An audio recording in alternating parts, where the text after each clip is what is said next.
നോക്ക്, ഇന്നത്തെ പെൺകുട്ടികളുടെയൊക്കെ ജീവിതവും അവരുടെ വസ്ത്രധാരണകളും അവരുടെ സംസാരവും അവരുടെ പ്രവർത്തനങ്ങളും നമ്മൾ എടുത്തു നോക്ക്. വളരെ സങ്കടം തോന്നുന്ന രീതിയിലുള്ളതാണ്.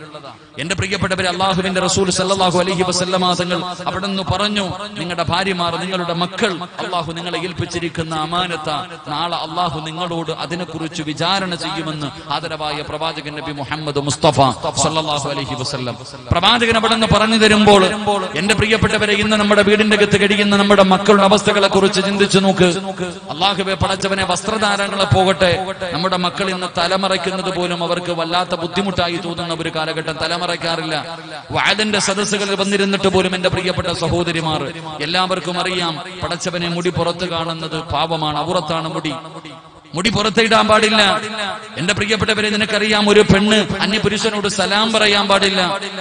ഒരു അന്യപുരുഷന്റെ മയ്യത്ത് പോലും പെണ്ണ് കാണാൻ പാടില്ല, ആണും കാണാൻ പാടില്ല. പരിശുദ്ധമായി ദീൻ പഠിക്കുന്നതാ. പക്ഷേ മുടിയൊക്കെ ഇങ്ങനെ തുറന്നിട്ട് കൊണ്ട് നടക്കുന്ന എന്റെ പ്രിയപ്പെട്ട സഹോദരിമാർ, അത് വളരെ നിസ്സാരമായിട്ട്, അതൊരു പാപമായിട്ട് തന്നെ കരുതുന്നില്ല.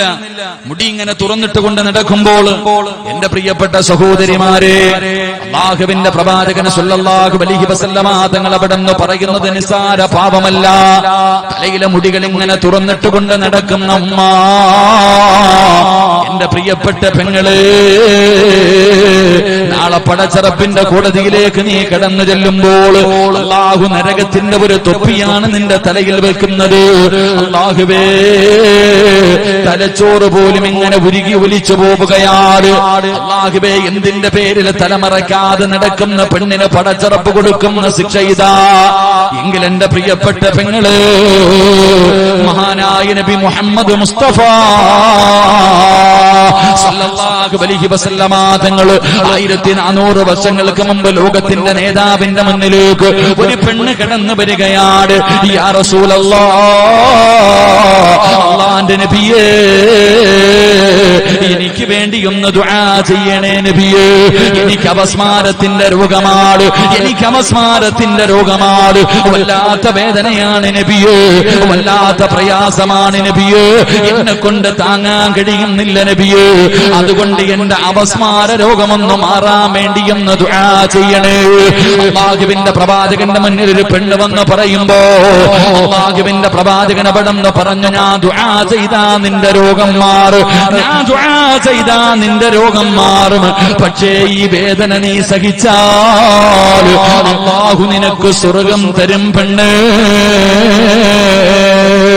പ്രവാചകൻ അവിടെ നിന്ന് പറഞ്ഞു, ഞാൻ ദുആ ചെയ്താ നിന്റെ അപസ്മാര രോഗം മാറും, പക്ഷേ നീ ക്ഷമിക്കാൻ തയ്യാറായാൽ അല്ലാഹു ഇതിന് പകരം സ്വർഗം തരുമെന്ന് മുത്തുനബി അവിടെ നിന്ന് പറഞ്ഞു കൊടുക്കുമ്പോൾ ആ പെണ്ണ് പറയുന്നു, യാ റസൂലല്ലാഹ്, എനിക്ക് വേണ്ടി ദുആ ചെയ്യണ്ട നബിയേ, ഞാൻ ക്ഷമിക്കാൻ തയ്യാറാണ്, എനിക്ക് സ്വർഗം മതി നബിയേ. അവിടെ നിന്ന് പ്രവാചകനോട് പറഞ്ഞിട്ട് നടന്നു പോവുകയാണ്. അതാ കുറച്ചങ്ങ് മുന്നോട്ട് നടന്നു. പിന്നെയും തിരിച്ച പ്രവാചകന്റെ മുന്നിൽ വന്നിട്ട് പറയുന്നു, യാ റസൂലല്ലാഹ്, എനിക്ക് വേണ്ടി ദുആ ചെയ്യണേ നബിയേ. എന്റെ രോഗം മാറാനല്ല, എന്റെ അപസ്മാരം മാറാനല്ല, പിന്നെ എന്തിനാണ് ദുആ ചെയ്യേണ്ടതെന്നറിയുമോ? എപ്പോഴെവിടെ വെച്ചാണ് ഈ രോഗം വരുന്നതെന്നറിയില്ല. ഈ രോഗം വന്ന് പിടഞ്ഞു വീഴുമ്പോ എന്റെ ഔറത്ത് വെളിവാകുന്നു നബിയേ, എന്റെ ഔറത്ത് അന്യ പുരുഷന്മാര് കാണുന്നു നബിയേ. അതുകൊണ്ട് രോഗം വന്ന് പിടഞ്ഞു വീഴുന്ന സമയത്ത് എന്റെ ഔറത്ത് വെളിവാകാതിരിക്കാൻ ഒന്ന് അല്ലാഹുവിനോട് ദുആ ചെയ്യുമോ നബിയേ? പടച്ചവനെ, രോഗം പിടിച്ച് ബോധം കെട്ട് താഴെ വീഴുന്ന സമയത്ത് പോലും ഒരാളും തന്റെ ശരീരം കാണാൻ പാടില്ല. ആ സമയത്ത് പോലും തന്റെ ഔറത്ത് മറ്റുള്ളവർ കാണുന്നത് ഇഷ്ടപ്പെടുന്നില്ല. അതുകൊണ്ട് മുത്തുനബിയോട് ദുആ ചെയ്യാനാ പെണ്ണ് പറയുമ്പോൾ ഈ സദസ്സിലിരിക്കുന്നവര്, എന്റെ പ്രിയപ്പെട്ട വാപ്പമാര്, അല്ലാഹു നിന്നെ ഏൽപ്പിച്ചിരിക്കുന്ന അമാനത്താണ് നിന്റെ പെൺമക്കള്. ആ പെൺമക്കളുടെ വസ്ത്രധാരണയെ കുറിച്ച് നീ എന്തേ ചിന്തിക്കാത്തത്? നിന്റെ പൊന്നുമക്കള് ശരീരത്തിന്റെ വടിവുകൾ വെളിയിൽ കാണുന്ന വസ്ത്രം ധരിച്ചു തലമറക്കാതെ നിന്റെ പൊന്നാര മക്കള് നടക്കുന്നത് നീ കാണുന്നവനല്ലേ? അത് പാവമാണെന്ന് നിനക്കറിയില്ലോ, അത് തെറ്റാണെന്ന് നിനക്കറിയില്ലോ, അത് അല്ലാഹ് ഇഷ്ടപ്പെടാത്ത കാര്യമാണെന്ന് നിനക്കറിയില്ലോ.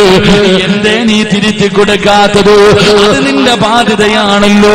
മഹാനായ പ്രവാചകൻ സല്ലല്ലാഹു അലൈഹി വസല്ലമ തങ്ങൾ പറയുകയാണ്, നാളെ പടച്ചറപ്പിന്റെ പരലോകത്തില് 3 വിഭാഗം ആൾക്കാരോട് അല്ലാഹു സംസാരിക്കില്ല, അവരുടെ മുഖത്ത് നോക്കില്ല, അവരോട് അല്ലാഹു കരുണ കാണിക്കില്ല, പടച്ചവനൊരു ദയയും കാണിക്കില്ല.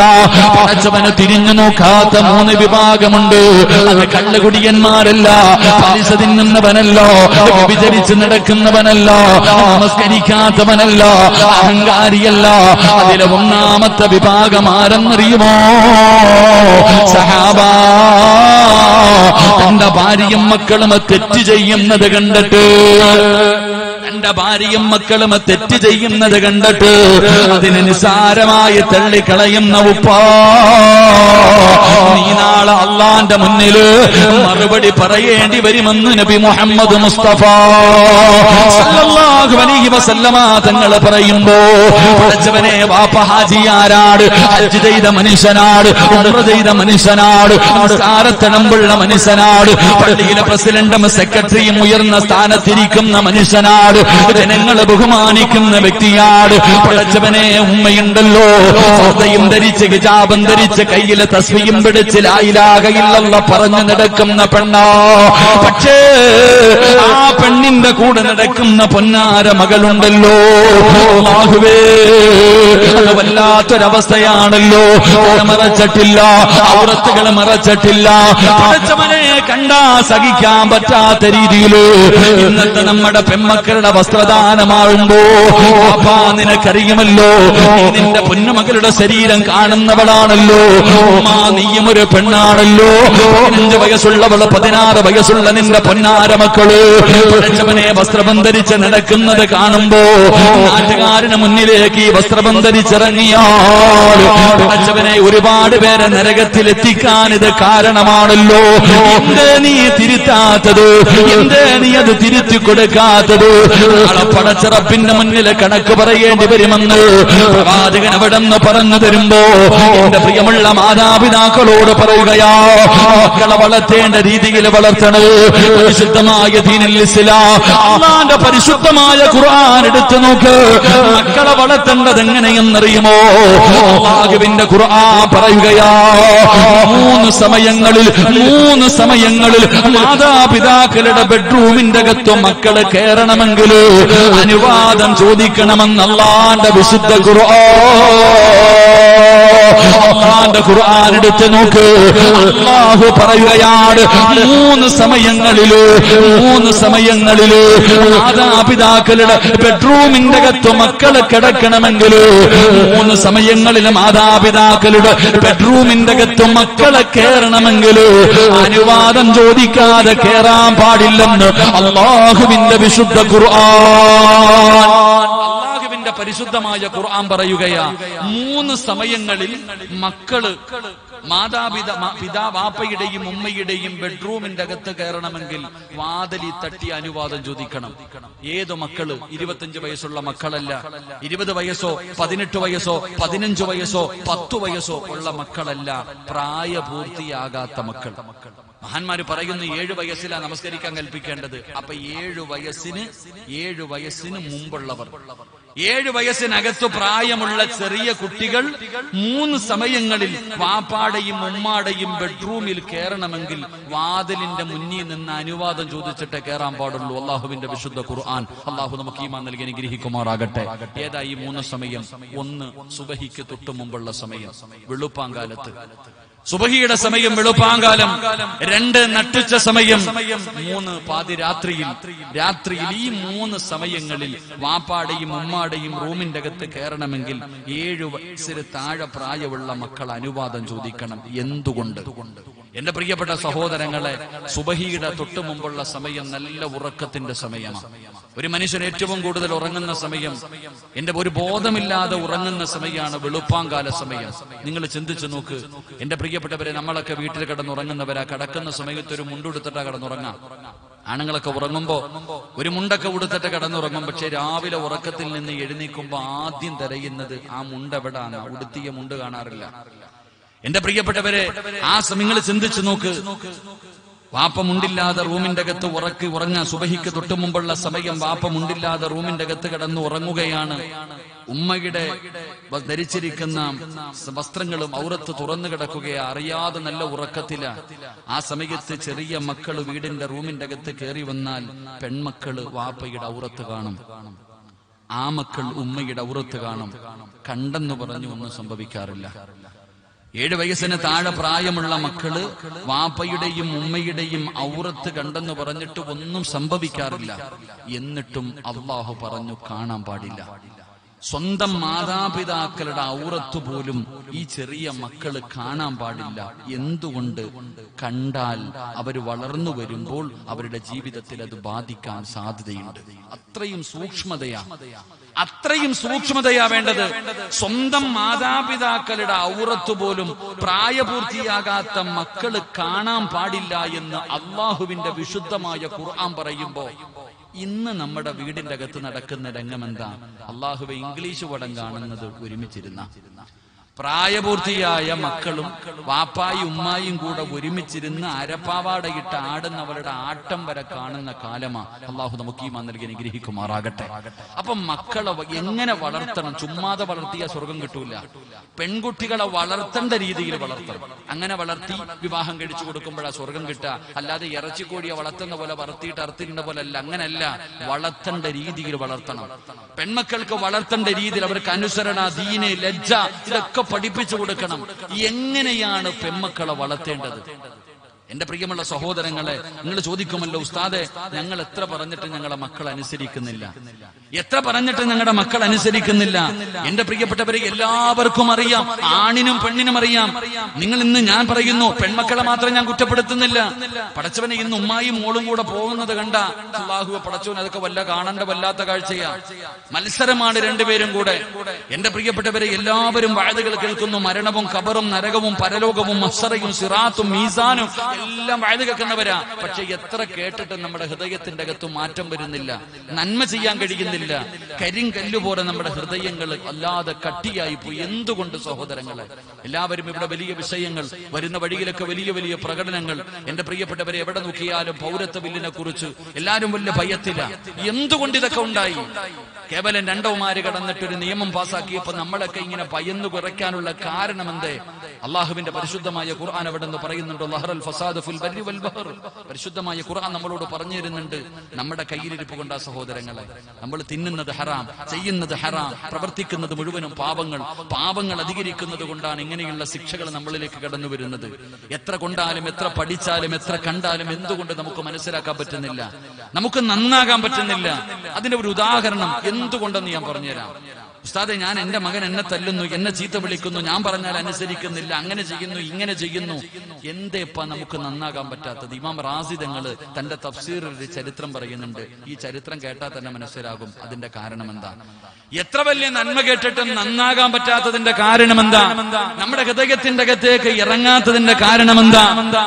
ഇമാം റാസി തങ്ങള് തന്റെ തഫ്സീറിൽ ഒരു ചരിത്രം പറയുകയാണ്. അല്ലാഹുവേ പടച്ചവനെ, മഹാനവറുകളെ പറയുന്നു, 1400 വർഷങ്ങൾക്ക് മുമ്പ് എന്റെ പ്രിയപ്പെട്ട സഹോദരിമാര് നല്ലതുപോലെ ഈ ചരിത്രം കേട്ടോ. ഈ ചരിത്രം കേട്ടിട്ട് നീ തീരുമാനിക്കൂ, ഈ പറയുന്ന കാര്യം നീ നിന്റെ ജീവിതത്തിൽ ചെയ്യാറുണ്ടോ? അത് ചെയ്യാത്തത് കൊണ്ടാണ് നീ ഇങ്ങനെ ആയിപ്പോയത്. അല്ലാഹുവേ, നിനക്ക് നന്നാകാൻ കഴിയാത്തത്, നിനക്ക് നന്മ ചെയ്യാൻ കഴിയാത്തത്, നിന്റെ ഹൃദയത്തിന്റെ അകത്ത് മാറ്റം വരാത്തത്, നിന്റെ ഹൃദയം കരിങ്കല്ല് പോലെ കട്ടിയാകാനുള്ള കാരണം ഇതാ. മഹാനായ ഇമാം റാസി തങ്ങൾ തങ്ങൾ പറയുകയാണ് 1400 വർഷങ്ങൾക്ക് മുമ്പ് അതാ അവിടെ നിന്ന് മഹാനവറുകൾ പറയുന്നു, മദീനയുടെ തെരുവിലൂടെ ഒരു പെണ്ണിങ്ങനെ നിലവിളിച്ചുകൊണ്ട് ഓടുകയാണ്. മദീനയുടെ തെരുവിലൂടെ ഒരു പെണ്ണിങ്ങനെ നിലവിളിച്ചുകൊണ്ട് ഓടുകയാണ്. എന്താണ് വിളിച്ചു ചോദിക്കുന്നത്? മുഹമ്മദ്, അല്ലാഹുവിന്റെ പ്രവാചകൻ എവിടെയാണ്? ലോകത്തിന്റെ നേതാവിനെ തിരഞ്ഞുകൊണ്ട് നടക്കുകയാണ്. ആരെങ്കിലും അല്ലാഹുവിന്റെ പ്രവാചകനെ എനിക്കൊന്ന് കാണിച്ചു തരുമോ? ആ യുവത്വത്തിന്റെ നടുവിലൂടെ നടന്നു പോകുന്ന പെണ്ണ് മദീനയുടെ തെരുവിലൂടെ വിളിച്ചുകൊണ്ട് നടക്കുമ്പോ സ്വഹാബികൾ കാണിച്ചു കൊടുത്ത പെണ്ണ് ആയിരിക്കുന്നതാണ് അല്ലാഹുവിന്റെ പ്രവാചകന്, ലോകത്തിന്റെ നേതാവിനെ കാണിച്ചു കൊടുക്കുമ്പോ ഈ പെണ്ണ് പെട്ടെന്ന് ഓടുകയാണ്. യാ റസൂലല്ലാഹ്, അല്ലാഹുവിന്റെ നബിയേ, എനിക്ക് തൗബയുണ്ടോ നബിയേ? എന്റെ പാപം അല്ലാഹു പുറത്തു തരുവോ നബിയേ? പ്രവാചകന്റെ ചാരത്ത് പോയിരുന്ന് നിലവിളിച്ചുകൊണ്ട് കരഞ്ഞുകൊണ്ട് പറയുകയാണ്. പ്രവാചകൻ അവിടെ നിന്ന് പറയുന്ന പെണ്ണ്, നിന്റെ കരച്ചിലൊന്ന് നിർത്ത്, നിന്റെ നിലവിളിയൊന്ന് നിർത്ത്. എന്തിനാ നീ കരയുന്നത്? നിന്റെ ജീവിതത്തിൽ എന്താണ് സംഭവിച്ചത്? അല്ലാഹുവിന്റെ പ്രവാചകൻ അവിടെ നിന്ന് ചോദിക്കുമ്പോ പെണ്ണ് പറയുന്നു, യാ റസൂലല്ലാഹ്, എന്റെ ഭർത്താവ് ഒരു കച്ചവടക്കാരനാ, എന്റെ ഭർത്താവ് ഒരു കച്ചവടക്കാരനാ. കച്ചവടത്തിന് പോയാൽ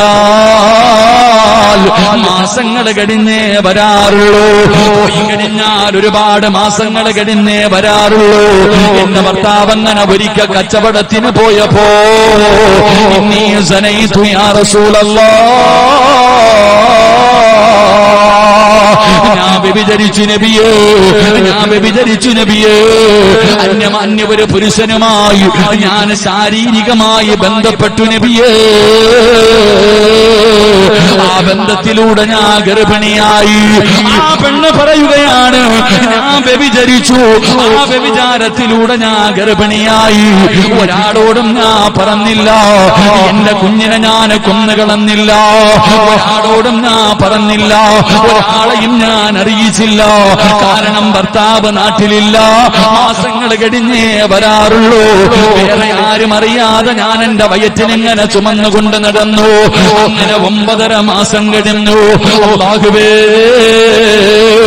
പെണ്ണ് പറയുന്നു, മുത്തുനബിയേ, ഞാനൊരു കുഞ്ഞിനെ പ്രസവിച്ചു നബിയേ, ഞാനൊരു ആൺകുഞ്ഞിന് ജന്മം കൊടുത്തു നബിയേ. പ്രസവിച്ചു കഴിഞ്ഞപ്പോ എന്റെ പൊന്നുമോന്റെ കഴുത്തു ഞെരിച്ചു കൊന്നുകളഞ്ഞു നബിയേ. അല്ലാഹുവിന്റെ റസൂലിനോട് പറയുകയാണ്, 9.5 മാസക്കാലം ഗർഭം ചുമന്ന മരണവേദനയുടെ വേദനയിൽ നിന്ന് പ്രസവിച്ച തന്റെ പ്രിയപ്പെട്ട പൊന്നുമോനെ ഞാൻ അവിടെ നിന്ന് കൊന്നുകളഞ്ഞു നബിയേ. എന്നിട്ട് മയ്യത്ത് എന്ത് ചെയ്തെന്നറിയുമോ? എന്നിട്ട് മയ്യത്ത് എന്താണ് ചെയ്തത്? അവിടെ നിന്ന് കുടിച്ചിട്ടില്ല. ഈ പെണ്ണ് പറയുന്നു, നബിയേ, എന്റെ കുഞ്ഞിനെ ഞാൻ എന്ത് ചെയ്തെന്നറിയുമോ? ഈ പെണ്ണിനൊരു ജോലി ഉണ്ടായിരുന്നു, ഒരു കച്ചവടം നടത്തുന്ന പെണ്ണായിരുന്നു, സുറുക്കയുടെ കച്ചവടം നടത്തുന്ന പെണ്ണാ. അല്ലാഹുവേ, ഒരു സൈഡ് ബിസിനസ് ആണല്ലോ. അവിടെ നിന്ന് സുറുക്കയുടെ കച്ചവടം നടത്തുന്ന പെണ്ണായിരുന്നു. എന്ത് ചെയ്തെന്നറിയുമോ? ഏറ്റവും കൂടുതൽ പവർ കൂടിയ സുറുക്കയുടെ ഭരണിക്കകത്തേക്ക് തന്റെ കുഞ്ഞിന്റെ മയ്യത്തിട്ടടച്ചു വെക്കുകയോ. മാങ്ങയൊക്കെ ഉപ്പിലിടുമല്ലോ, നെല്ലിക്ക ഉപ്പിലിടുമല്ലോ, ഭരണിക്കകത്തിട്ട് വെക്കുന്നത് പോലെ തന്റെ പൊന്നാര മകന്റെ ജനാസയെടുത്തിട്ട് ഭരണിക്കകത്ത് വെച്ചടച്ചു വെക്കുകയാണ്. അതിനകത്ത് കിടന്ന് അഴുകുകയാണ്, അതിനകത്ത് കിടന്ന് അഴുകുകയാണ്. കുഞ്ഞിന്റെ ഇറച്ചി മുഴുവനും അതിനകത്ത് അഴുകിയങ്ങ് ചേരാൻ തുടങ്ങി, എല്ലുകൾ പൊടിയാൻ തുടങ്ങി, എല്ലാം അതിനകത്തേക്ക് ദ്രവിച്ചങ്ങ് തീർന്ന് കഴിഞ്ഞപ്പോ ഒരുപാട് മാസങ്ങൾ അതിനകത്ത് അടച്ചു വെച്ചു. ഒരടയാളവും കാണുന്നില്ല, എല്ലാം അതിനകത്ത് അലിഞ്ഞു കഴിഞ്ഞപ്പോ യാ റസൂലല്ലാഹ് ഫജിതുഹാ, ഞാൻ കുടിക്കാതെ ജനങ്ങൾക്ക് വിറ്റു നബിയേ, കുടിക്കാൻ കൊടുത്തു നബിയേ, കൊടുത്തു കാശാക്കി നബിയേ. അല്ലാഹുവിന്റെ പ്രവാചകനോട് അവിടുന്ന് പറഞ്ഞു കൊടുക്കുമ്പോ ലോകത്തിന്റെ നേതാവിന്റെ കണ്ടടങ്ങൾ നിറഞ്ഞു ഒഴുകുകയാണ്. മുത്തുനബി കരയുകയാ. എന്തൊരു പാവമാ പടച്ചവര്, എന്തൊരു പാവമാ പടച്ചവര്. പടച്ചവനെ വ്യഭിചരിച്ചു, വ്യഭിചാരത്തിലുണ്ടായ കുഞ്ഞിനെ പ്രസവിച്ചിട്ട് കൊന്നുകളഞ്ഞു. അതിനെ പടച്ചവനെ സുർക്കയുടെ ഭരണിക്കകത്തിട്ട് അടച്ച് എല്ലാം അലിഞ്ഞു ചേർന്ന് കഴിഞ്ഞപ്പോ അതുപോലും ജനങ്ങൾക്ക് കുടിക്കാൻ കൊടുത്തിട്ട് കാശ് വാങ്ങിയ പെണ്ണല്ലേ. അല്ലാഹുവിന്റെ റസൂലിരുന്ന് കരയുകയാ. എങ്ങനെ കഴിഞ്ഞു പടച്ചവര്, ഈ പെണ്ണിങ്ങനെ ആകാനുള്ള കാരണമെന്ത്? അല്ലാഹുവിന്റെ പ്രവാചകനോട് ഈ പെണ്ണീ കഥ പറഞ്ഞു കൊടുത്തപ്പോ റസൂലുള്ള ചോദിച്ച ചോദ്യം എന്തെന്നറിയുമോ? നീ ഇങ്ങനെയാകാനുള്ള കാരണമെന്തെന്നറിയുമോ? ഒരു പെണ്ണ് മുത്തുനബിയുടെ മുന്നിൽ വന്നിട്ട് പറയുകയാ, നബിയെ, എന്റെ ഭർത്താവ് പോയി കഴിഞ്ഞാൽ ഗൾഫിൽ പോണ പോലെ 2 കൊല്ലമൊക്കെ കഴിഞ്ഞ് വരാറുള്ളൂ. പോയി കഴിഞ്ഞാൽ പോയതാ മാസങ്ങൾ കഴിഞ്ഞിട്ടേ വരാറുള്ളൂ. ഭർത്താവ് കച്ചവടത്തിന് പോയപ്പോ ഒരുത്തൻ വീട്ടിൽ കയറി വന്നു, ശാരീരികമായി ബന്ധപ്പെട്ടു. ഞാനാണെങ്കിൽ ഗർഭിണിയായി, ആരോടും പറഞ്ഞില്ല, പരിസരത്തും ആരുമില്ലാത്തത് കൊണ്ട് ആരും അറിയാതെ ഞാനിങ്ങനെ ചുമന്നുകൊണ്ട് നടന്നു. 9.5 മാസം കഴിഞ്ഞു, പ്രസവിച്ചു. ഞാൻ തന്നെ അങ്ങ് കൊന്നു. എന്നിട്ട് ഉപ്പിലിടുന്നത് പോലെ സുർക്കയുടെ കുപ്പിക്കകത്ത് വെച്ച് അടച്ചു വെച്ചു. അതിനകത്ത് കിടന്ന് അഴുകി ഇറച്ചിയും എല്ലുകളും എല്ലാം ദ്രവിച്ചു. അതിനകത്തേക്ക് അങ്ങ് അലിഞ്ഞ് ചേർന്ന് കളഞ്ഞപ്പോ എടുത്ത് കളഞ്ഞൊന്നുമില്ല. അത് നാട്ടുകാർക്ക് കുടിക്കാൻ കൊടുത്തിട്ട് ഞാൻ കാശ് വാങ്ങി നബിയെ. അള്ളാഹുവിന്റെ പ്രവാചകൻ സല്ലല്ലാഹു അലൈഹി വസല്ലമ തങ്ങള് ആ പെണ്ണിനോട് ചോദിച്ച ചോദ്യം എന്തെന്നറിയോ? എന്റെ പ്രിയപ്പെട്ടവരെ, നമ്മുടെ ഹൃദയങ്ങൾ ഇങ്ങനെയാകാനുള്ള കാരണം റസൂലുള്ളാഹി സ്വല്ലല്ലാഹു അലൈഹി വസല്ലമ തങ്ങൾ ആ പെണ്ണിനോട് പറഞ്ഞു, ഫഇന്നി അറാ അന്നക തറക്തി സ്വലാത്തൽ അസ്രി, നീ അസർ നമസ്കരിക്കാറില്ലേ എന്നാ ചോദിച്ചേ. ആ പെണ്ണിനോട് ചോദിച്ച ചോദ്യം, നീ അസർ നിസ്കരിക്കാത്ത ഒരു പെണ്ണല്ലേ എന്ന്. എന്റെ സഹോദരങ്ങളെ, ഞാൻ നമ്മളോട് ചിന്തിക്കുക, എത്ര വലിയ നന്മകൾ കേട്ടിട്ടും നമ്മുടെ ഹൃദയത്തിന്റെ അകത്തും മാറ്റം വരുന്നില്ലെങ്കിൽ അതിന്റെ കാരണം നീ ചിന്തിച്ചു നോക്ക്. അസർ നമസ്കരിക്കാറുണ്ടോ? അസർ നമസ്കരിക്കാത്തവരുടെ ഹൃദയം കഠിനമായി പോകും. നിന്റെ മക്കള് സ്കൂള് വിട്ട് വീട്ടിൽ വരുമ്പോ കുളിപ്പിച്ചു ഭക്ഷണവും കൊടുത്തിട്ട് നീ മദ്രസയിൽ വിടും, നല്ല കാര്യം. ട്യൂഷന് വിടും, നല്ല കാര്യം. പക്ഷെ അസർ നമസ്കരിപ്പിക്കാറുണ്ടോ? കണ്ടവന്റെ കൂടെ ഒളിച്ചോടുമ്പോ നെഞ്ചുപൊട്ടി കരഞ്ഞിട്ട് കാര്യമില്ല. ആദ്യം നീ ഇത് ചെയ്യ്. നീ ചോദിക്കുമല്ലോ, 18 കൊല്ലം പോറ്റി വളർത്തി എന്റെ മകള് എങ്ങനെ കഴിഞ്ഞു ഉസ്താദെ ഞങ്ങളെ കളഞ്ഞിട്ട് പോകാൻ? ഞങ്ങൾ വിളിച്ചു കൂവിയിട്ട് പോലും അവള് പരിഗണിച്ചില്ലല്ലോ. എങ്ങനെ പരിഗണിക്കാനാ? എങ്ങനെ പരിഗണിക്കാനാ? എന്റെ പ്രിയപ്പെട്ടവരെ, മുത്തുനബി സല്ലല്ലാഹു അലൈഹി വസല്ലമ തങ്ങൾ ആ പെണ്ണിനോട് ചോദിച്ചത്, നീ അസർ നമസ്കരിക്കാറില്ല എന്നാ. അള്ളാഹു നമുക്ക് ഈമാൻ നൽകി അനുഗ്രഹിക്കുമാറാകട്ടെ. അതുകൊണ്ട് എന്റെ പ്രിയപ്പെട്ട മാതാപിതാക്കളോട് ഞാൻ പറയുകയാ, മക്കളെ വളർത്തേണ്ടത് എങ്ങനെയാണെന്ന് സിനിമ കണ്ടിട്ടോ സീരിയൽ കണ്ടിട്ടോ നോവല് വായിച്ചിട്ടോ അല്ല പഠിക്കേണ്ടത്. എങ്ങനെയാ വളർത്തേണ്ടത് എന്ന് നിന്റെ നേതാവ് കാണിച്ചു തന്നിട്ടുണ്ട്. ഒരു പെൺകുട്ടിയെ വളർത്തേണ്ടത് എങ്ങനെയാ? ഉമ്മയില്ലാത്ത ഒരു മകളെ മഹാനായ നബിയിനാ റസൂലുള്ളാഹി സ്വല്ലല്ലാഹു അലൈഹി വസല്ലമ തങ്ങൾ വളർത്തി കാണിച്ചു തന്നു. ഒരു പെൺകുട്ടി എങ്ങനെ വളർത്തണമെന്ന് ഫാത്തിമ ബീവിയുടെ ചരിത്രം വായിച്ചാൽ മതി. പെൺമക്കളുള്ള എല്ലാ മാതാപിതാക്കളും അള്ളാഹുവിന്റെ പ്രവാചകൻ സല്ലല്ലാഹു അലൈഹി വസല്ലമ തങ്ങൾ തന്റെ പൊന്നുമോളെ വളർത്തിയത് എങ്ങനെയാണെന്ന് ഫാത്തിമ ബീവിയുടെ ചരിത്രം എടുത്തു വായിച്ച മനസ്സിലാക്കും. ആ ചരിത്രം നീയൊന്ന് എടുത്തു വായിച്ചിട്ട് അതുപോലെ വളർത്തു നിന്റെ പെൺമകളെ. ആ മുത്തുനബി എങ്ങനെയാണോ ഫാത്തിമ ബീവിയെ വളർത്തിയത്, അതേ രീതിയിൽ നീ നിന്റെ മക്കളെ വളർത്തും. അങ്ങനെ വളർത്തിയാലാ നിനക്ക് അല്ലാഹു സ്വർഗം തരാന്ന് പറഞ്ഞേ. അങ്ങനെ വളർത്തിയാലാ നാളെ മുത്തുനബിയുടെ കൂടെ നിനക്ക് സ്വർഗത്തിൽ പോകാൻ പറ്റുക. അല്ലാതെ നിനക്ക് തോന്നുന്നത് പോലെയല്ല.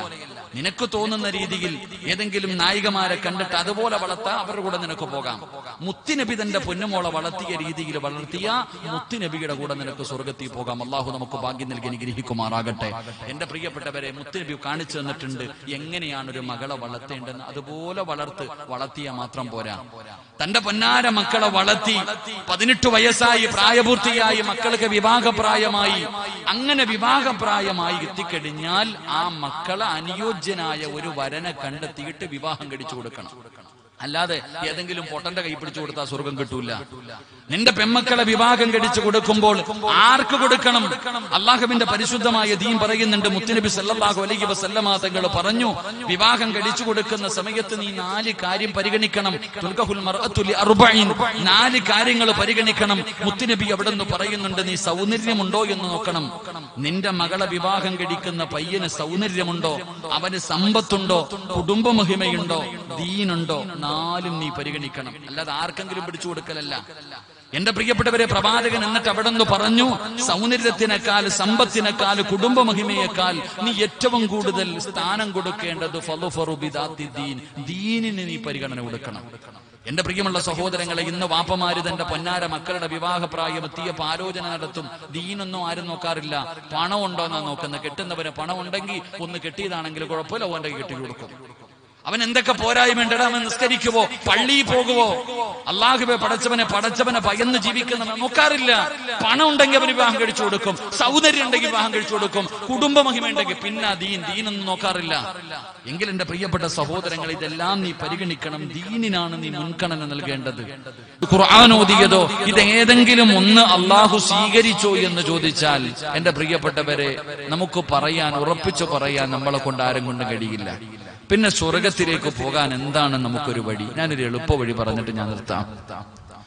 അള്ളാഹുവിന്റെ അനുഗ്രഹങ്ങൾ കൊണ്ട് നിറച്ച സ്വർഗത്തിലേക്ക് കടന്നു പോകാൻ എന്താണ് ഒരു എളുപ്പ വഴിയെന്ന് ചോദിച്ചാൽ, 1400 വർഷങ്ങൾക്ക് മുമ്പ് അള്ളാഹുവിന്റെ പ്രവാചകൻ സല്ലല്ലാഹു അലൈഹി വസല്ലമ തങ്ങളെ വല്ലാതെ സ്നേഹിച്ചിരുന്ന ഒരു ചെറുപ്പക്കാരനുണ്ടായിരുന്നു, മഹാനായ റബീഅത്ത് ഇബ്നു കഅബുൽ അസ്ലമി റളിയല്ലാഹു തആല അൻഹു. യുവത്വത്തിന്റെ നടുവിലൂടെ നടന്നു പോകുന്ന ഒരു പാവപ്പെട്ട ചെറുപ്പക്കാരനാ. പക്ഷേ മുത്തുനബിയെ ജീവനായിരുന്നു. അള്ളാഹുവിന്റെ പ്രവാചകനെ വല്ലാത്ത ഇഷ്ടമായിരുന്നു, വലിയ സ്നേഹമായിരുന്നു. പ്രവാചകനും തിരിച്ച് ഇങ്ങോട്ട് ആ ചെറുപ്പക്കാരന് വലിയ ഇഷ്ടം, ആ ചെറുപ്പക്കാരന് വല്ലാത്ത സ്നേഹമാണ്. അങ്ങനെ ഒരിക്കൽ സ്നേഹം കൂടിയപ്പോ റബീഅത്ത് ഇബ്നു കഅബുൽ അസ്ലമി റളിയല്ലാഹു തആല അൻഹു ആ ചെറുപ്പക്കാരനായ സ്വഹാബിയോട് അള്ളാഹുവിന്റെ പ്രവാചകൻ സല്ലല്ലാഹു അലൈഹി വസല്ലമ തങ്ങൾ ചോദിച്ചു, നിനക്ക് എന്തെങ്കിലും വേണമെങ്കിൽ ചോദിക്കുക, ഞാൻ തരാം. എന്തു ചോദിച്ചാലും തരാം. നിനക്ക് എന്താണ് വേണ്ടത്? എന്തു വേണമെങ്കിലും ചോദിച്ചോ, ഞാൻ തരാം. ആ സമയത്ത് ആ ചെറുപ്പക്കാരനായ സ്വഹാബി അള്ളാഹുവിന്റെ പ്രവാചകൻ സല്ലല്ലാഹു അലൈഹി വസല്ലമ തങ്ങളോട് ചോദിച്ചു, അസ്അലുക മുറാഫഖതക ഫിൽ ജന്ന, നബിയെ എനിക്ക് സ്വർഗം വേണം, സ്വർഗത്തിൽ അങ്ങയുടെ കൂടെ എനിക്ക് വരണം. റസൂലുള്ളാഹി തങ്ങൾ അവിടെ നിന്ന് ചോദിച്ചു, ഗൈറ ദാലിക, വേറെ എന്തെങ്കിലും വേണമെങ്കിൽ ചോദിക്ക്. സ്വർഗമാണ് ചോദിച്ചത്. അവിടെ നിന്ന് ചോദിച്ചു, ദുനിയാവിൽ എന്തെങ്കിലും വേണോ? പണവോ അധികാരമോ വീടോ സ്ഥാനമാനങ്ങളോ എന്തെങ്കിലും വേണോ? എനിക്കൊന്നും വേണ്ട നബിയെ, സ്വർഗത്തിൽ അങ്ങയുടെ കൂടെ വന്നാ മതി. എനിക്ക് സ്വർഗത്തിൽ അങ്ങയുടെ കൂടെ വരണം.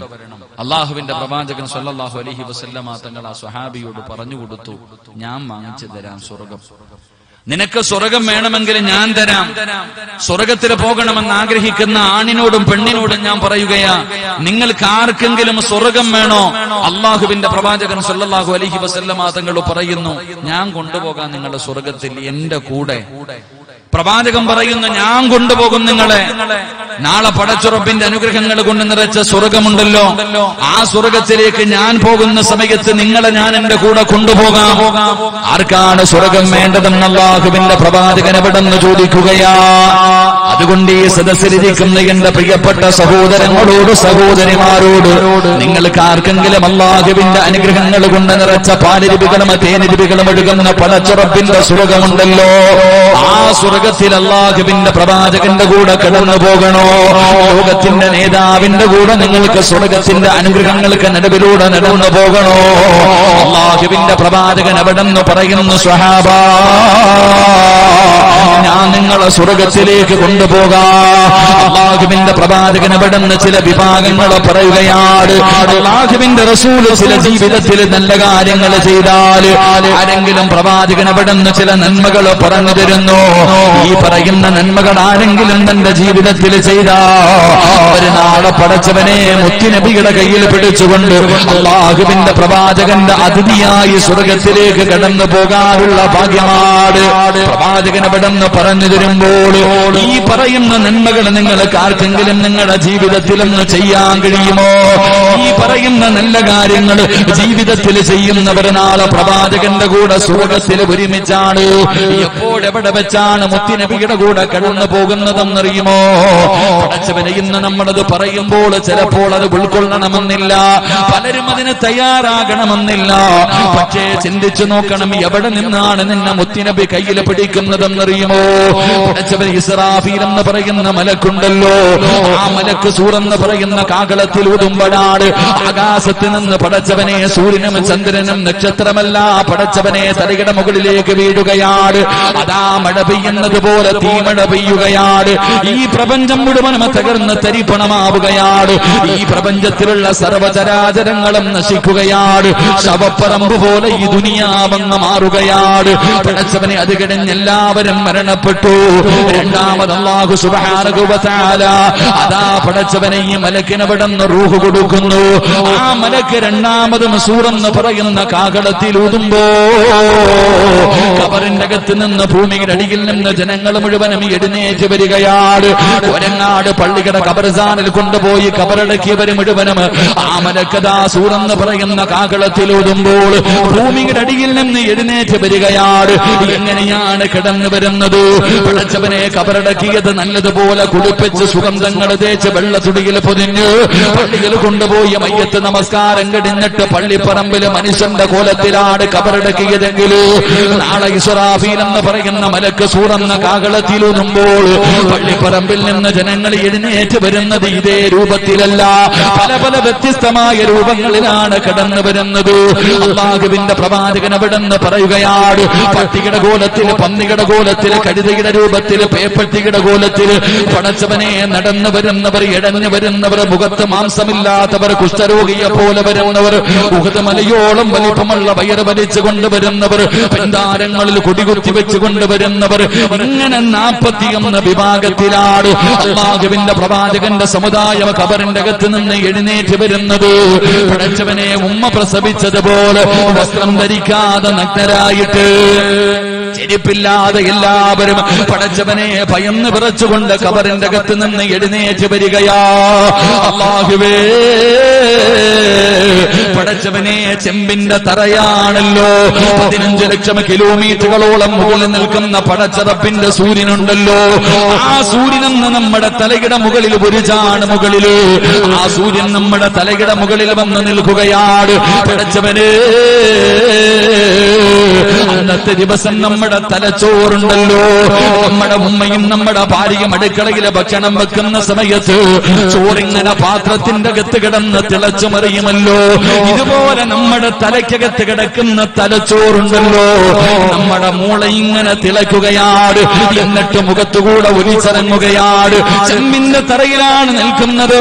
പടച്ചവനെ, വിയർപ്പിങ്ങനെ ഒലിക്കുകയാണ്, ഭൂമിയിലേക്ക് താഴുന്നില്ല.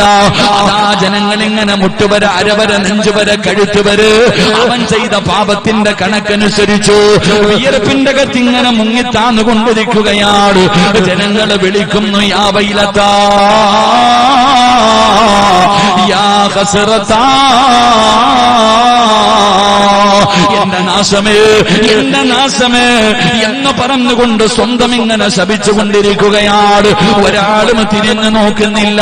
ജന്മം കൊടുത്ത വാപ്പ, നൊന്ത് പ്രസവിച്ച ഉമ്മ, പടച്ചവനെ, ഭാര്യയാകട്ടെ, മക്കളാകട്ടെ, കൂടപ്പിറപ്പാകട്ടെ, കുടുംബക്കാരാകട്ടെ, യൗമ യഫിറുൽ മർഉ മിൻ അഖീഹി വ ഉമ്മിഹി വ അബീഹി വ സ്വഹിബതിഹി വ ബനീഹി.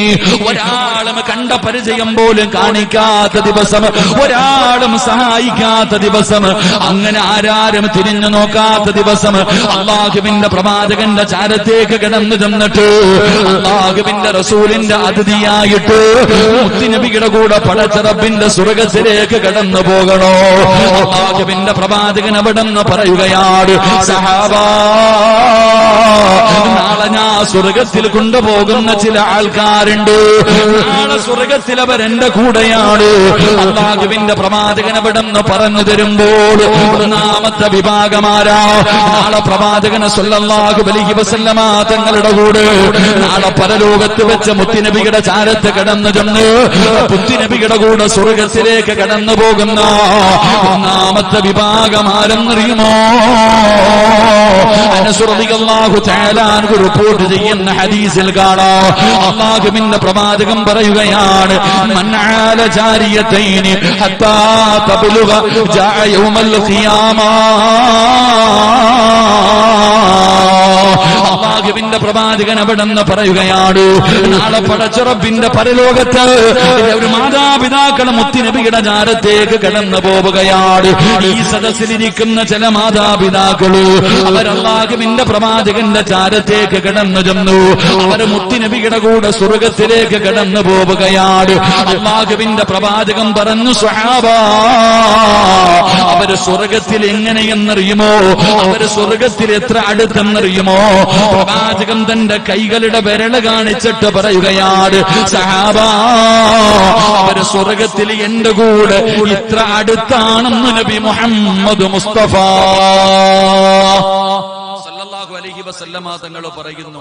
ചില മാതാപിതാക്കൾ റസൂലുള്ളാഹി സ്വല്ലല്ലാഹു അലൈഹി വസല്ലമ തങ്ങൾ പറഞ്ഞു, ഞാനും അവരും സ്വർഗത്തിൽ കൈയുടെ വിരലുകൾ ചേർത്ത് വെച്ചിട്ട് പറഞ്ഞു, ഇത്രയും അടുത്ത. നാളെ പടച്ച റബ്ബിന്റെ സ്വർഗത്തിൽ ഞാനും അവരും ഈ വിരലുകൾ ചേർത്ത് വെച്ചിട്ട് പ്രവാചകൻ പറഞ്ഞു, ഇത്രയും അടുത്താണ് നാളെ മുത്തുനബിയുടെ കൂടെ സ്വർഗത്തിൽ ആ വിഭാഗം. അള്ളാഹു ആ കൂട്ടത്തിൽ നമ്മളെ ഉൾപ്പെടുത്തി അനുഗ്രഹിക്കുമാറാകട്ടെ. അവരാരെന്നറിയുമോ? 2 പെൺമക്കളെ നല്ല നിലയിൽ വളർത്തി. 2 പെൺമക്കളെ നല്ല നിലയിൽ വളർത്തി വിവാഹം കഴിച്ചു കൊടുക്കുന്ന വാപ്പയും ഉമ്മയും സ്വർഗത്തിൽ എന്റെ കൂടെയാണെന്ന് ആദരവായ പ്രവാചകൻ നബി മുഹമ്മദ് മുസ്തഫ. ആദരവായ പ്രവാചകൻ നബി മുഹമ്മദ് മുസ്തഫ സല്ലല്ലാഹു അലൈഹി വസല്ലമ തങ്ങൾ പറയുന്നു, 2 പെൺമക്കളെ നല്ല നിലയിൽ വളർത്തി വിവാഹം കഴിച്ചു കൊടുത്താൽ ആ കുട്ടികളുടെ വാപ്പയും ഉമ്മയും നാളെ മുത്തുനബിയുടെ കൂടെ സ്വർഗത്തിലെ കൂട്ടുകാരാ. അള്ളാഹു നമുക്ക് ഈമാൻ നൽകി അനുഗ്രഹിക്കുമാറാകട്ടെ. അള്ളാഹു നമുക്ക് ഈമാൻ നൽകി അനുഗ്രഹിക്കുമാറാകട്ടെ. എന്റെ പ്രിയമുള്ള സഹോദരങ്ങളെ, 2 പെൺമക്കളുടെ മാതാപിതാക്കൾ, അങ്ങനെ ഒരുപാട് ഭാഗ്യവാന്മാരുണ്ട് എന്റെ പ്രിയപ്പെട്ടവരെ. പക്ഷെ നമ്മൾ ചിന്തിച്ചു നോക്കണം, നമ്മളിൽ പലർക്കും പെൺമക്കളെ ഇഷ്ടമല്ല.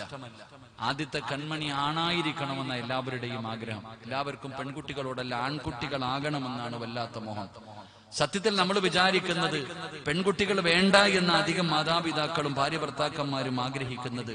കാരണം അവരെ കുറിച്ചുള്ള അവരെ വളർത്തും, എങ്ങനെ വിവാഹം കഴിച്ചു കൊടുക്കും, വലിയ ചെലവാണല്ലോ, ഇതിനെക്കുറിച്ച് നമുക്ക് ദാരിദ്ര്യമുണ്ടാകുമല്ലോ, ഇതിനെക്കുറിച്ചാണ് ടെൻഷൻ. എങ്കിൽ മഹാനായ ഇമാം ഗസാലി തങ്ങൾ പറയുന്നുണ്ട്, ആദ്യത്തെ പ്രസവത്തിൽ പെൺകുട്ടിയാണെങ്കിൽ അള്ളാഹു ആ വീട്ടുകാർക്ക് ബർക്കത്ത് ചെയ്യുമെന്ന് അള്ളാഹു നമുക്ക് ഈമാൻ നൽകുമാറാകട്ടെ. ആദ്യത്തെ പ്രസവത്തിൽ പെൺകുട്ടിയാണ് നിങ്ങളുടെ ഭാര്യ പ്രസവിച്ചതെങ്കിൽ ആ വീട്ടുകാർക്ക് അള്ളാഹു ബർക്കത്ത് ചെയ്യുമെന്ന. നമ്മളെ സംബന്ധിച്ചിടത്തോളം നമുക്ക് ഭയം, ദാരിദ്ര്യം വരുമോ എന്ന് നമ്മൾ ഭയപ്പെടുന്നു.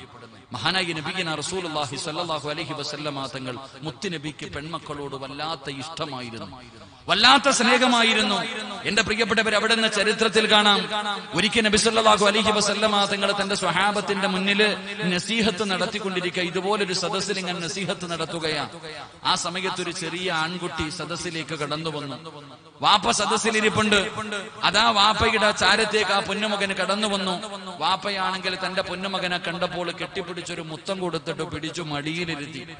റസൂലുള്ളാഹി സ്വല്ലല്ലാഹു അലൈഹി വസല്ലമ തങ്ങളുടെ നസീഹത്ത് തുടർന്നുകൊണ്ടേയിരുന്നു. കുറെ സമയം കഴിഞ്ഞു. ആ മനുഷ്യന്റെ പെൺകുട്ടിയായ മകള് സദസ്സിലേക്ക് കടന്നു വന്നു. വാപ്പാടെ ചാരത്തേക്ക് കടന്നു വന്നപ്പോൾ വാപ്പ തന്റെ പൊന്നാര മകളെ കെട്ടിപ്പിടിച്ചൊരു മുത്തം കൊടുത്തിട്ട് പിടിച്ച് താഴെ ഇരുത്തി.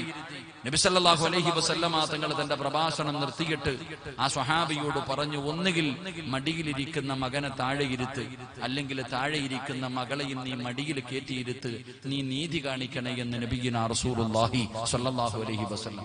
ആ പൊന്നുമകളെ താഴെ ഇരുത്തിയപ്പോൾ പ്രവാചകന് ഇത് ഇഷ്ടപ്പെട്ടില്ല. ആ വാപ്പയോട് പറഞ്ഞു കൊടുത്തു, അതിനെയും നീ പിടിച്ച് മടിയിലിരുത്ത്, ഇല്ലെങ്കിൽ നിന്റെ മടിയിലിരിക്കുന്ന മകനെ പിടിച്ച് താഴെയിരുത്തി നീ നീതി കാണിക്ക്. എന്റെ പ്രിയപ്പെട്ടവരെ, പ്രവാചകന്റെ ചരിത്രം എടുത്തു നോക്ക്. അള്ളാഹുവിന്റെ പ്രവാചകൻ സല്ലല്ലാഹു അലൈഹി വസല്ലമ തങ്ങൾ തന്റെ പ്രിയപ്പെട്ട പൊന്നുമകൾ മഹദി ഫാത്തിമ ബീവി റളിയല്ലാഹു തആല അൻഹ, ഫാത്തിമ ബീവിയെ കാണുമ്പോൾ പ്രവാചകൻ നെറ്റിത്തടത്തിൽ ഉമ്മ വെക്കുമായിരുന്നു. വല്ലാത്ത സ്നേഹമായിരുന്നു തന്റെ പൊന്നുമോളോട്. ചരിത്രം പറയുന്നു, പ്രവാചകന് ഫാത്തിമ റളിയല്ലാഹു തആല അൻഹ വീട്ടിലേക്ക് കടന്നു വരുമ്പോൾ പലപ്പോഴും പ്രവാചകന് എഴുന്നേറ്റ് നിൽക്കുമായിരുന്നു എന്ന് ചരിത്രം പഠിപ്പിക്കുകയാണ്. പെൺമക്കളോട് വല്ലാത്ത സ്നേഹമായിരുന്നു പ്രവാചകൻ സല്ലല്ലാഹു അലൈഹി വസല്ലമ തങ്ങൾക്ക്. അപ്പൊ നിങ്ങൾ മനസ്സിലാക്കേണ്ടത്, രണ്ട് പെൺമക്കളെ നല്ല നിലയിൽ വളർത്തി വിവാഹം കഴിച്ചു കൊടുത്താൽ സ്വർഗത്തിൽ എന്റെ കൂടെയാണെന്ന മുത്തുനബി പറഞ്ഞ. ഹജ്ജ് ചെയ്തവര് ഞാനും ഇങ്ങനാണെന്ന് പറഞ്ഞില്ല. ഹജ്ജ് ചെയ്ത ഹാജിയാരും ഞാനും സ്വർഗത്തിൽ ഇത്രയും അടുത്തെന്നല്ല പറഞ്ഞത്. രണ്ട് പെൺമക്കളെ വളർത്തി വിവാഹം കഴിച്ചു കൊടുക്കുന്ന മാതാപിതാക്കൾ. അപ്പൊ നമ്മൾ മനസ്സിലാക്കേണ്ടത്, രണ്ട് പെൺമക്കളെ വളർത്തി വിവാഹം കഴിച്ചു കൊടുക്കുക എന്ന് പറയുന്നത് ഇന്നത്തെ കാലഘട്ടത്തിൽ, ഇന്നത്തെ സാഹചര്യത്തിൽ നോക്കുമ്പോൾ അതൊരു വലിയ ജിഹാദ് തന്നെയാണ്. എല്ലാവരും കൊണ്ടും കഴിയുന്ന കാര്യമല്ല. എന്റെ പ്രിയപ്പെട്ടവരെ, നമ്മൾ സാധാരണ ഇങ്ങനെ വളർത്തിയാ പോരാ. എന്റെ പ്രിയപ്പെട്ടവരെ, പെൺമക്കളെ വളർത്തുന്നതിന് പ്രത്യേകമായ രീതിയിൽ ആൺകുട്ടികളെ വളർത്തുന്നത് പോലെയല്ല പെൺകുട്ടികൾ. ആ പെൺകുട്ടികളെ വളർത്തുമ്പോൾ ഒരുപാട് കാര്യങ്ങൾ സൂക്ഷിക്കേണ്ടതുണ്ട്. സാധാരണ വെറുതെയല്ല മക്കളെ വളർത്തുന്ന പോലെ വളർത്താൻ കഴിയില്ല. കാരണം പെൺമക്കളെ വളർത്തുമ്പോൾ അതിൻ്റെതായ രീതിയിൽ വേണം പെൺമക്കളെ വളർത്താൻ. കാരണം പെൺമക്കൾക്ക് ഇത്രയും പ്രാധാന്യം നൽകാനുള്ള കാരണം, ഒരു പെണ്ണ് നന്നായാൽ ലോകം വരെ നന്നാകുമെന്നാകും. ഒരു പെണ്ണ് നന്നായാൽ ഈ ലോകം വരെ നന്നാകും. എന്തുകൊണ്ടാണ് പെൺമക്കളെ നല്ല നിലയിൽ വളർത്തണമെന്ന് എന്റെ പ്രിയപ്പെട്ടവരെ അവിടുന്ന് പറയുന്നത് വെറുതെയല്ല. അള്ളാഹുവിന്റെ പരിശുദ്ധമായ ഖുർആൻ പറയുന്നുണ്ട്, വൽബലദു തയ്യിബു യഖ്റുജു നബാതുഹു ബിഇദ്നി റബ്ബി. അള്ളാഹുവിന്റെ പരിശുദ്ധമായ ഖുർആൻ പറയുകയാ, നല്ല കൃഷിയിടത്തിൽ വിത്തിറക്കിയാലേ നല്ല വിളവ് കിട്ടൂ. പരിശുദ്ധമായ ഖുർആൻ പറഞ്ഞതാ. അള്ളാഹു പറയുന്നു, പരിശുദ്ധമായ ഖുർആൻ പറയുന്നു, നല്ല കൃഷിയിടത്തിൽ വിത്തിറക്കിയാലേ നല്ല വിളവ് കിട്ടൂ. അള്ളാന്റെ ഖുർആൻ പറഞ്ഞു, നിസാഉക്കും ഹർസുൽ ലക്കും ഫഅതു ഹർസുക്കും. പരിശുദ്ധമായ ഖുർആൻ പറഞ്ഞു, നിന്റെ ഭാര്യമാര് നിന്റെ കൃഷിയിടമാണ്. നിന്റെ ഭാര്യമാര്, പെണ്ണുങ്ങൾ നിന്റെ കൃഷിയിടമാണ്. ആ കൃഷിയിടത്തിൽ, നല്ല കൃഷിയിടത്തിൽ വിത്തിറക്കിയാലേ വിളവ് കിട്ടൂ എന്ന് പരിശുദ്ധമായ ഖുർആൻ പറയുമ്പോ, ഒരു നല്ല ഉമ്മയുടെ മടിത്തട്ടിലെ നല്ല മക്കൾ ജനിക്കാറുള്ളൂ. അള്ളാഹുവിനെ ഭയന്ന് ജീവിക്കുന്ന, പടച്ച റബ്ബിനെ പേടിയുള്ള ഒരു പെണ്ണിന്റെ മടിത്തട്ടിലെ നല്ല മക്കൾ ജനിക്കാറുള്ളൂ. അപ്പൊ ഒരു പെണ്ണ് നന്നായാൽ അവളുടെ മക്കൾ നന്നാകും.